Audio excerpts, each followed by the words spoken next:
John B. Watson's revolution did not transform psychology overnight. It took a bit more time than he expected. Yet by 1924, a little more than a decade after he formally launched behaviorism, even Technia, Watson's greatest opponent, conceded that behaviorism had taken over American psychology. By 1930, Watson was able to proclaim with considerable justification that his victory was complete. Watson's behaviorism was the first stage in the evolution of the behavioral school of thought.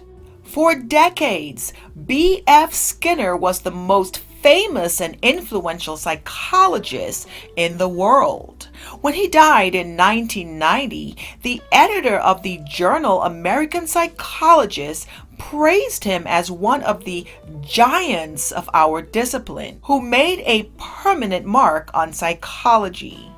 Skinner's obituary in the Journal of History of the Behavioral Sciences described him as the leading figure in behavior sciences of this century.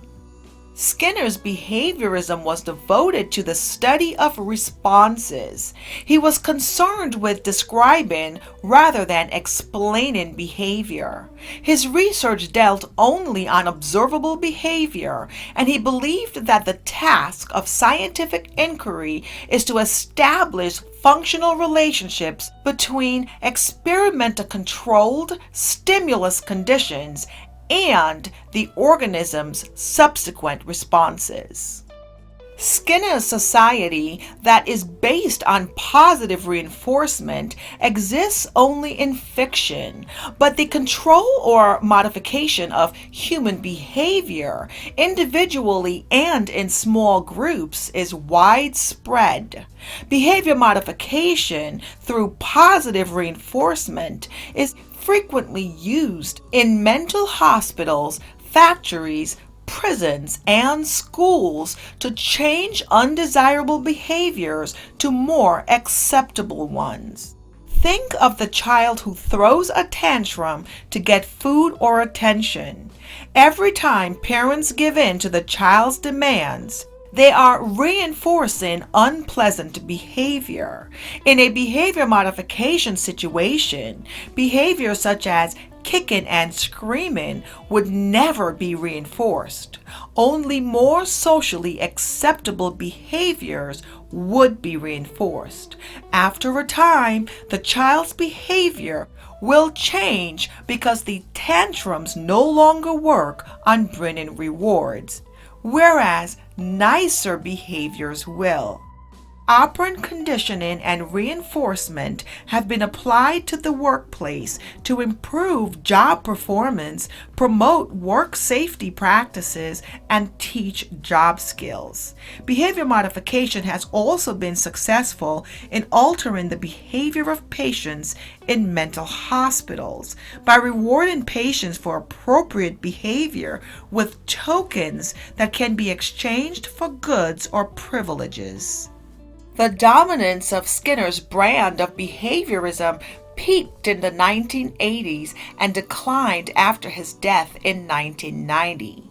Even the famous Harvard Pigeons Laboratory, begun by Skinner in 1948, was closed in 1998. Skinner conceded before his death that his form of behaviorism was losing ground and that the impact of the cognitive approach was growing. Other scholars agreed, noting that fewer scholars at major universities now call themselves behaviorists in the traditional sense. In fact, behaviorism is often referred to in the past intense.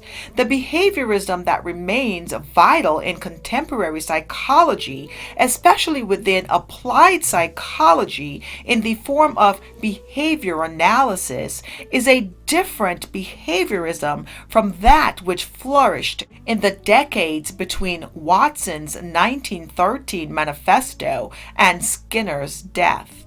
As with all evolutionary movements in science and nature, species will continue to evolve.